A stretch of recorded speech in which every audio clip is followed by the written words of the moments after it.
Magandang araw ayon sa pag-asa. Ulap panahon paparating na bagyo sa Maynila. May paparating na malakas na bagyo sa Metro Manila.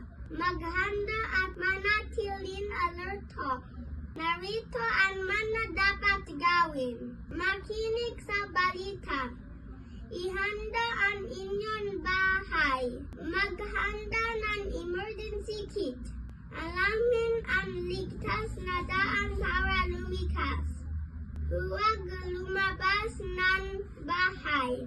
Makipag-ugnayan sa mga kapitbahay at barangay. Ingat po tayo. Salamat po.